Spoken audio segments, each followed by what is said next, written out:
जय हिंद, वंदे मातरम। नमस्कार साथियों, आप सभी का अपने अवतार हिस्ट्री 7054 में स्वागत है। और दोस्तों आज हम आपके लिए लेकर आए हैं बहुत ही जबरदस्त दोस्तों क्वेश्चन एसएससी कांस्टेबल के लिए। आज का दोस्तों जो हमारा टेस्ट रहेगा बहुत ही जबरदस्त दोस्तों टेस्ट रहेगा। जैसा दोस्तों पैटर्न इस टाइम आ रहा है, वाईफाई पैटर्न लेकर आया हूं। ठीक है दोस्तों, इसी के साथ बनेंगे हमारे साथ आखिरी तक बहुत ही जबरदस्त क्वेश्चन। ऐसे ही क्वेश्चन सेम टू सेम दोस्तों परीक्षा में फंसेंगे।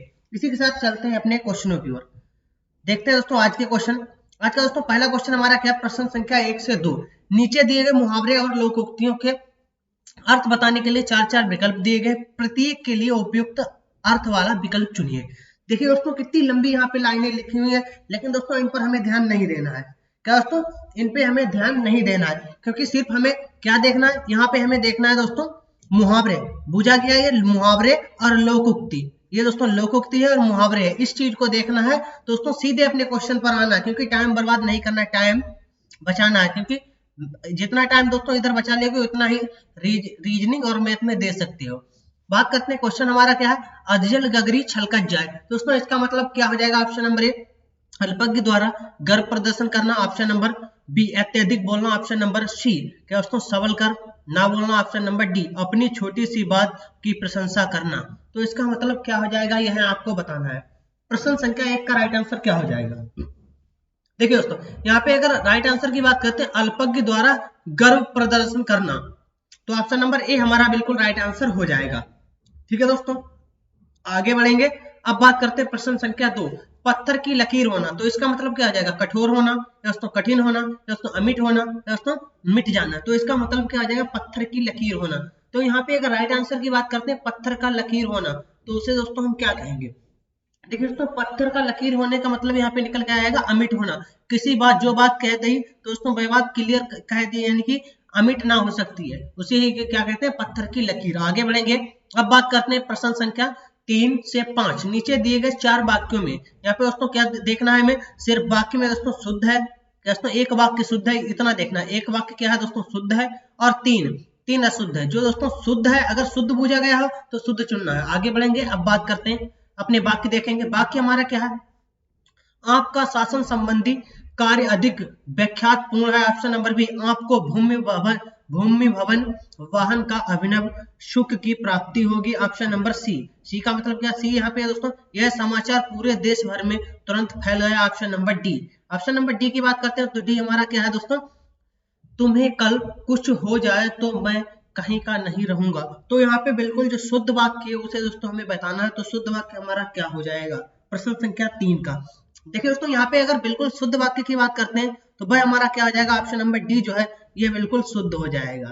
ठीक है दोस्तों, तुम्हें कल कुछ हो जाए तो मैं कहीं का नहीं रहूंगा, ये हमारा बिल्कुल राइट आंसर हो जाएगा। आगे बढ़ेंगे। अब बात करते हैं प्रश्न संख्या 4 में क्या है दोस्तों, रोगी अपनी कमजोरियों के कारण उठ तक नहीं पा रहा था, ऑप्शन नंबर बी राजपथ की सड़क से झांकियां वापस लौट गई, ऑप्शन नंबर सी शिकारी उस पर गोली चलाई पर वह शेर बच निकला, ऑप्शन नंबर डी क्या है दोस्तों। डी की बात करते हैं उस समय चरखा चलाना भी एक अनुशासन था। तो दोस्तों यहाँ पे अगर बिल्कुल राइट आंसर की बात करते हैं तो राइट हमारा क्या हो जाएगा। देखिए दोस्तों यहाँ पे अगर बिल्कुल शुद्ध वाक्य की बात करते हैं तो उस समय चरखा चलाना भी एक अनुशासन था, तो ये बिल्कुल शुद्ध वाक्य हमारा लिखा हुआ है, तो ये बिल्कुल राइट आंसर हो जाएगा, इसमें किसी प्रकार की कोई त्रुटि नहीं है। आगे बढ़ेंगे। अब बात करते हैं प्रश्न संख्या 5 में दोस्तों क्या है, Shyam, option number A Shyam पौधे को जल से सींच रहा है, ऑप्शन नंबर बी पौधे का जल से सींच रहा है श्याम, ऑप्शन नंबर सी क्या है श्याम पौधे सींच रहा है, ऑप्शन नंबर डी क्या है जल से सींच रहा है श्याम पौधे को। तो यहाँ पे बिल्कुल शुद्ध वाक्य हमारा क्या हो जाएगा, यह आपको बताना है। तो सभी लोग इसका राइट आंसर करेंगे। प्रश्न संख्या 5 का राइट आंसर क्या हो जाएगा। देखिए दोस्तों यहाँ पे अगर हम राइट आंसर की बात करते हैं तो श्याम पौधे को सींच रहा है, तो ये बिल्कुल राइट आंसर हो जाएगा सी वाला। इसी के साथ आगे बढ़ेंगे। अब दोस्तों बात करते हैं यहाँ पे ये हमारे दोस्तों कुछ हमारे प्रश्न संख्या 6 से लेकर 7 तक दिए गए हैं। इनमें दोस्तों हमें क्या बताना है, शुद्ध वर्तनी का चयन करना। क्या शुद्ध वर्तनी यहाँ पे बतानी है, तो ज्योत्सना की शुद्ध वर्तनी क्या हो जाएगी, बहुत बार पूछी जा चुकी है, तो यह आपको बताना कौन सी बिल्कुल शुद्ध हो जाएगा। देखिए दोस्तों, ज्योत्सना अगर शुद्ध रूप की बात करते हैं तो शुद्ध किस प्रकार से लिखा जाता है? जो ऑप्शन नंबर हमारा बी वाला है ये बिल्कुल राइट आंसर हो जाएगा, ज्योत्सना का बिल्कुल शुद्ध रूप हो जाएगा दोस्तों। ऐसे ही ज्योत्सना हो गया, उज्जवल हो गया, प्रज्वल हो गया, ये दोस्तों बूझे जाते हैं। आगे बढ़ेंगे, अब बात करते हैं सुषुप्ति। सुषुप्ति का बिल्कुल शुद्ध रूप की बात करते हैं तो बिल्कुल शुद्ध रूप हमारा क्या आ जाएगा? शुद्ध वर्तनी के रूप से। तो इसका राइट आंसर क्या आ जाएगा? प्रश्न संख्या 7। देखिए दोस्तों, सुषुप्ति की अगर बात करते हैं तो सुषुप्ति हमारा इस प्रकार से लिखा जाता है, सुषुप्ति। ठीक है दोस्तों, सुषुप्ति इसी प्रकार से मिलेगा। इतनी बात क्लियर? अब दोस्तों गलत नहीं होना चाहिए। इसी के साथ आगे बढ़ेंगे। अब बात करते हैं प्रश्न संख्या 8 से 9। नीचे दिए गए प्रत्येक वाक्यांश के लिए एक शब्द, ठीक है दोस्तों, इसके लिए 4 विकल्प दिए गए, उचित विकल्प का चुनाव करें। देखिए दोस्तों, यहाँ पे अगर बात करते हैं प्रश्न संख्या 8 क्या है? किसी साहित्यिक कृति की समालोचना करने वाला उसे क्या कहेंगे? प्रेक्षक, समीक्षक, उपेक्षक या दोस्तों परीक्षक। तो इसका राइट आंसर क्या हो जाएगा प्रश्न संख्या 8 का? देखिए दोस्तों, यहाँ पे किसी साहित्य या कीर्ति की समालोचना करने वाला तो उसे क्या कहेंगे? समीक्षक कहेंगे। ऑप्शन नंबर बी बिल्कुल राइट आंसर हो जाएगा। इसी के साथ आगे बढ़ेंगे। अब बात करेंगे प्रश्न संख्या 9। किसी के पास रखी, यहाँ पे क्या? किसी के पास रखी दूसरे की वस्तु, तो भाई दोस्तों क्या हो जाएगा? परावर्ती, परवर्ती या दोस्तों बपौती या दोस्तों थाती या दोस्तों वर्तिका। तो इसका राइट आंसर क्या हो जाएगा प्रश्न संख्या 9 का? कई बार क्वेश्चन ये हमारा दोस्तों रिपीट हो चुका है परीक्षा में, तो ये गलत नहीं करना है। देखिए दोस्तों, इसके अगर हम राइट आंसर की बात करते हैं तो उसे दोस्तों हम क्या कहेंगे? तो सभी लोग इसका राइट आंसर करेंगे। प्रश्न संख्या 9 का राइट आंसर क्या हो जाएगा?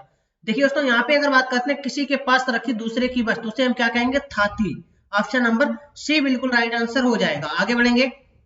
अब बात करेंगे प्रश्न संख्या 10 से 12। दिए गए वाक्यों के रिक्त स्थान की उचित शब्दों द्वारा पूर्ति कीजिए। 4 विकल्प दिए गए हैं दोस्तों। यहाँ पे पहला विकल्प, पहला क्वेश्चन क्या है? यदि हमें, क्वेश्चन हमारा है यदि हमें आगे बढ़ना है तो उसके लिए डेश तो करने ही पड़ेंगे। तो दोस्तों देश की जगह पे क्या आएगा यह आपको बताना है। तो सभी लोग इसका राइट आंसर करेंगे प्रयास या चक्कर या कार्य या अनुभव। तो इसका राइट आंसर क्या हो जाएगा यह आपको बताना है। तो सभी लोग इसका राइट आंसर करेंगे प्रश्न संख्या 10।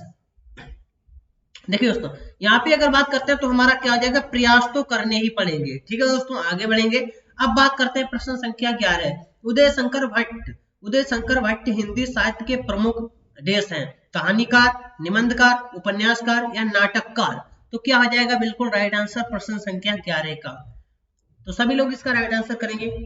देखिए दोस्तों, अगर बात करते हैं उदय शंकर भट्ट, यहाँ पे बात कीजिए उदय शंकर भट्ट हिंदी साहित्य के प्रमुख देश हैं। तो दोस्तों क्या है? जो उदय शंकर भट्ट हैं दोस्तों, अगर हमें तुम्हें पता है तो दोस्तों क्या हो जाएगा? बिल्कुल सही हो जाएगा, नाटककार है। क्या है? नाटककार। आगे बढ़ेंगे। अब बात करते हैं प्रश्न संख्या 12। यहाँ पे क्या है दोस्तों? युद्ध प्रधान एवं राष्ट्रीय चेतना परक कविताओं में देश की प्रधानता होती है। ओज गुण की, रजोगुण की, तमोगुण की या सतोगुण की। तो इसका राइट आंसर क्या हो जाएगा? देखिए दोस्तों, यहाँ पे अगर बात करते हैं शुद्ध यानी कि युद्ध प्रधान एवं राष्ट्रीय चेतना परक कविताओं में ओज गुण की प्रधानता होती है। तो ऑप्शन नंबर ए बिल्कुल राइट आंसर हो जाएगा। इसी के साथ आगे बढ़ेंगे। अब बात करते हैं प्रश्न संख्या 13 और 14। दिए गए वाक्य में, इसमें दोस्तों क्या दोस्तों किस वाक्य, एक वाक्य में दोस्तों क्या दोस्तों त्रुटिपूर्ण वाक्य जो है उसी को दोस्तों हमें सही करना है। सीधे बात यही है। तो दोस्तों क्योंकि हमारा टाइम नहीं बर्बाद करना है तो यहाँ पे क्या है? यह जरूरी नहीं है कि गरीब घर में पैदा होने वाला बालक आजन्म पर्यंत गरीब ही रहे। तो इसका दोस्तों बिल्कुल यहाँ पे अगर त्रुटि किस वाक्य में ये आपको बताना है। यह जरूरी नहीं है कि ऑप्शन नंबर बी गरीब घर में पैदा होने वाला बालक, ऑप्शन नंबर सी दोस्तों आजन्म पर्यंत गरीब ही रहे, या कोई त्रुटि नहीं है। तो प्रश्न संख्या 13 का राइट आंसर क्या हो जाएगा? देखिए दोस्तों, यहाँ पे अगर बात करते हैं त्रुटि हमारी किसमें है? सी भाग में हमारी क्या है? त्रुटि आजन्म पर्यंत। तो यहाँ पे अगर त्रुटि की बात करते हैं तो ऑप्शन नंबर सी वाले भाग में हमारी त्रुटि हो जाएगी। इसमें दोस्तों सी भाग में त्रुटि हो जाएगी। प्रश्न संख्या 13 का राइट आंसर यही हो जाएगा। आजन्म पर्यंत नहीं होता दोस्तों, यहाँ पे जीवन पर्यंत होगा। ठीक है दोस्तों, इसी के साथ आगे बढ़ेंगे।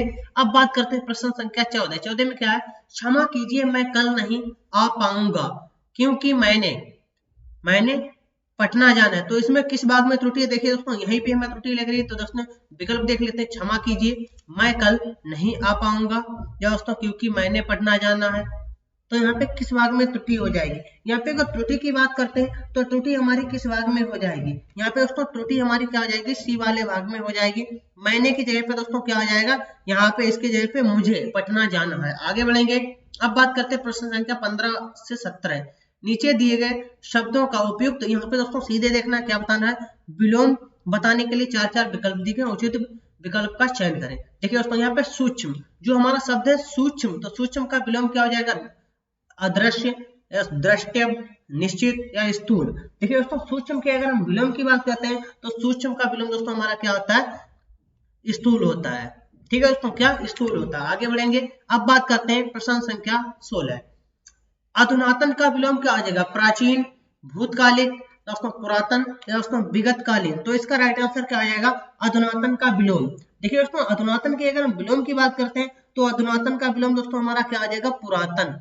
ऑप्शन नंबर सी बिल्कुल राइट आंसर हो जाएगा। आगे बढ़ेंगे, अब बात करते हैं प्रश्न संख्या 17। यहाँ पे बताना है हर्ष, तो हर्ष का विलोम शब्द क्या हो जाएगा, खेद या वेदना या दुख। ऑप्शन नंबर डी विषाद। सभी लोग इसका राइट आंसर करेंगे प्रश्न संख्या 17। देखिए दोस्तों यहाँ पे हर्ष की अगर बात करते हैं तो हर्ष का विलोम दोस्तों क्या हो जाएगा, विषाद हो जाएगा। Option number D.